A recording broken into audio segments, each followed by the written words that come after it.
किसी की सक्षमता और अक्षमता पर प्रश्न चिन्ह लगाए बिना अगर एक स्वतंत्र और जिम्मेदार संस्था सर्वे करे भारत में तो ये पाएगी कि बहुत सारे पावर प्लांट जिनका प्रॉफिट है, जो सप्लाई कर रहे हैं, जिनकी बैलेंस शीट है, उनके पास एस डाइक ही नहीं। बिना एस डाइक कोयले का जनरेशन से कैसे चल रहा है, या डाइक की कैपेसिटी पूरी हो गई है, उस डाइक में इतना पानी नहीं समा सकता है जो एस स्लरी के साथ आता है, तब वो कैसे मैनेज करते हैं। और बड़ी ताज्जुब की बात है कि जो स्पिल ओवर हो रहा है वो ऐसा नहीं कि सरकारी संस्थाएं नहीं कर, वो प्राइवेट संस्थाएं भी कर रही हैं और उसमें कुछ सरकारी भी शामिल। तो सरकारी संस्थाओं पे दबाव आप कह सकते हो कि होता है, लेकिन पॉल्यूशन कंट्रोल बोर्ड भी सरकारी, तो वहाँ आवभगत से काम चल जाता है। और जो प्राइवेट प्लेयर हैं तो कोई दबाव और इंटरलिंकिंग है नहीं, तो सीधे सीधे पैसे से काम चलता है। एक स्पिल ओवर की बात कही, दूसरा चिमनी से कितना धुआं निकलना है इस पे, उसके लिए ईएसपी लगे होते हैं। तब ईएसपी बहुत सारी जगहों पे दिन में चलते हैं, दिखाते हैं कि उनकी एफिशिएंसी क्षमता 99.9%, बट किसी भी एक जोन के ट्रांसफार्मर खराब कर दिए जाएं या बंद कर दिए जाएं तो थोड़ा थोड़ा निकलता है। इससे बिजली घर को यह है कि पावर सेविंग होती है। जो ऑक्सिलरी पावर कंजम्पशन वो 8% क्लेम करते हैं, उसमें जितना भी वो बचा लें उतनी उनकी सीधी सीधी इनकम। तो अगर एक जोन का ईएसपी बंद करते हैं तो 1% बचता है, तो रात में चारों जोन का बंद कर देते हैं, 4% कमाई होती है।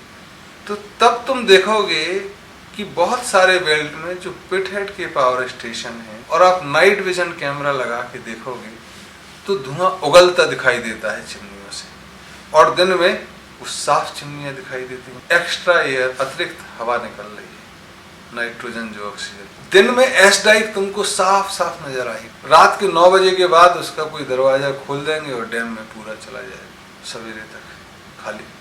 फिर एस डाइक, ऐसा लगेगा रात में सब साफ हो गया, आसमान निकल गया है क्या। जो सवेरे दिन भर शाम तक पानी 2-2 फीट ऊपर ओवर होते हुए दिख रहा था, वो सवेरे फिर सूख जाता है। तो चीजें देखोगे तो साफ दिखाई देंगी। जब हम अपने बारे में ही चिंतित नहीं है, और ताज्जुब की बात है कि जो पॉल्यूशन कंट्रोल बोर्ड के अधिकारी वो भी उसी डैम का पानी पीते, कोई बाहर से नहीं आ रहे, वो भी उसी मिट्टी का खाना खाते हैं, वहीं रह रहे हैं, और जो अधिकारी कर रहे हैं वो भी वहीं रहते हैं। अपने मौत के सौदागर खुद बनते हैं, किस मोह से, किस चीजों से, किस डर से, समझ नहीं। दूसरे दूर बैठे हुए मास्टरों को खुश करने के लिए इतनी गलती हम कैसे कर सकते हैं। और ये सब जुड़े हुई चीजें हैं, ऐसा नहीं है कि यहाँ की चीजें कल 500 किलोमीटर दूर रिफ्लेक्ट नहीं होंगी या वो परेशानी। जब बिजली का प्रोडक्शन यहाँ बंद हो जाएगा, या जब डिमिनरलाइज वाटर करने की कॉस्ट इतनी ज़्यादा हो जाएगी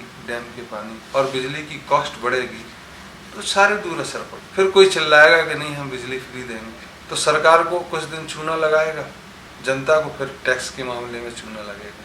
तो बात सिर्फ पॉल्यूशन की नहीं है, बात सजग होने की भी है कि हम जो प्राइवेट प्लेयर हैं या गवर्नमेंट प्लेयर, हम अपनी जिम्मेदारी समझते हैं या नहीं।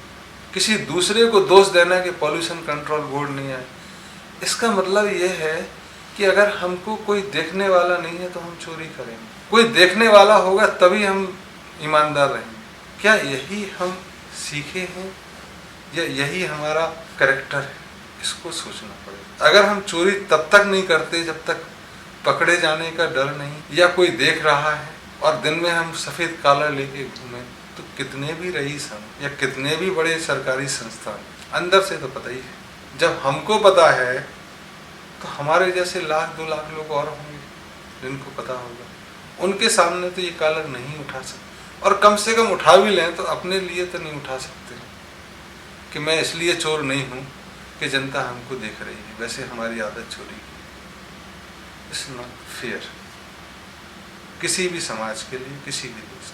अगर हम वाकई में अपने पर शान करना चाहते हैं तो अंधकार में भी हमको वही गुण रखने होंगे जो हम उजाले में रखना चाहते हैं या उजाले में दिखना चाहते हैं। अगर तब ऐसा करेंगे तो हम महज पॉल्यूशन कंट्रोल बोर्ड को, सरकारी संस्थानों को गाली देने से बचेंगे और उनकी अतिरिक्त जरूरत या उनको अतिरिक्त ताकत देने से भी बचेंगे।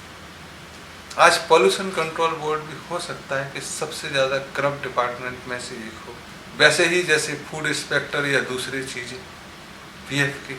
ऐसी क्यों चीज़ें चाहिए हमको? क्या हम अपने मानक खुद नहीं बना सकते हैं लंबे सर्वाइवल के लिए? और लंबा सर्वाइवल चाहिए तो मानक बनाने हों, तभी चीज़ें स्टैंड करती। नहीं तो अच्छे अच्छे देश जो चमक दमक वाले हैं वो आज नहीं कल टूटेंगे, कुछ टूट जाते हैं। 100 वर्षों से ज़्यादा जो कंपनियां चल रही हैं उनके अपने मानक, वो चाहे जी हो चाहे टाटा हो, और जिन्होंने अपने मानक नहीं बनाए वो उसके अंदर खत्म।